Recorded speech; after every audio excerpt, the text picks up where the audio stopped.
Mummy બોલો બેટા. ગાજરનો ઘી જરાક જ ઘી લેવાનું, ખાલી ચોટન ને ગાજરનો હલવો બનાવો શિયાળાનો પહેલી વાર. શિયાળાનો પહેલો. સરસ. ગાજર નેચોઈ દીધા, શ્રેણી રસ ને કાઢી દીધો. શેરડી 2 વાર ધોઈ દીધા, પછી શેરડી કાઢ્યા અને નેચોઈ અને નાખ્યા ઘીમાં શેકવા. થોડીક વાર ઘીમાં શેકી દેવાની, થોડી વાર શેકી દેવા પછી દૂધ રેડવાનું. આપણે માવો નહીં નાખતા, દૂધનો બનાવીએ એટલે દૂધમાંથી માવો બનાવીએ એટલે આપણે વધારે શેકીએ ઉકાળીએ એટલે માવો બની જાય. ત્યાં કાજુ બદામને સમારી ના બાકી જ છો એ તો સમાર દેવાના છે અને બહુ વાર લાગે, બહુ જ વાર લાગે. અડધો કલાક લાગાવા તો જતો રહે. ધીમા ગેસે રાખ્યો હોય ને તો કલાક જતો રહે. ધૂળો નીકળવા માંડે. હા, આખો કલર ચેન્જ થઈ જાય જોજો. ધીમો શેકાશે ને એટલે.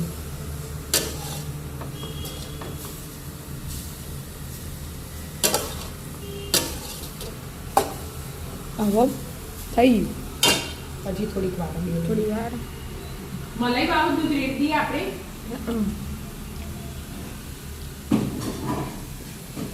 મો લાવ લાવો સારું છે એટલા માટે ટેકો થઈ જાય. ઘી એટલે ચોટા તો ચોટો ના એક બાજુ પણ પકડી તમારે હા મોટા કેમેરો હોય ને એટલે ઓછું ખાવા જો કલર બદલાઈ ગયો.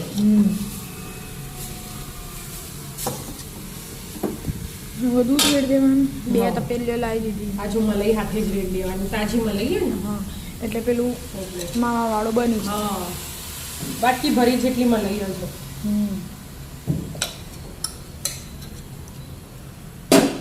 અને બીજું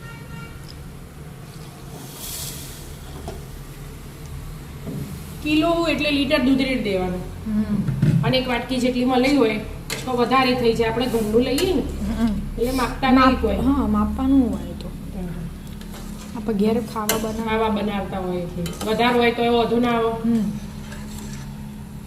પણ કિલોમાં લીટર તો દૂધ આ બધા તો ચડવા જ દેવાનું. અને બહુ વાર લાગશે ચડવા દેવાનું. ચડવા દો. મમ્મી અડધો કલાક થઈ ગયો. થઈ ગયો ને અડધો પોણો કલાક.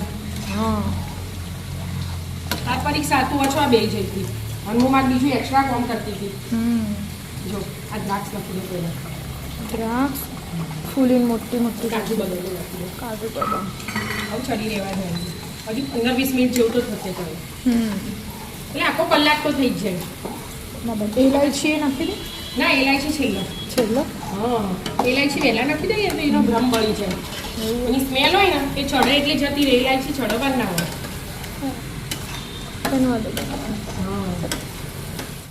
હા થોડું ચડવા માંડ્યું.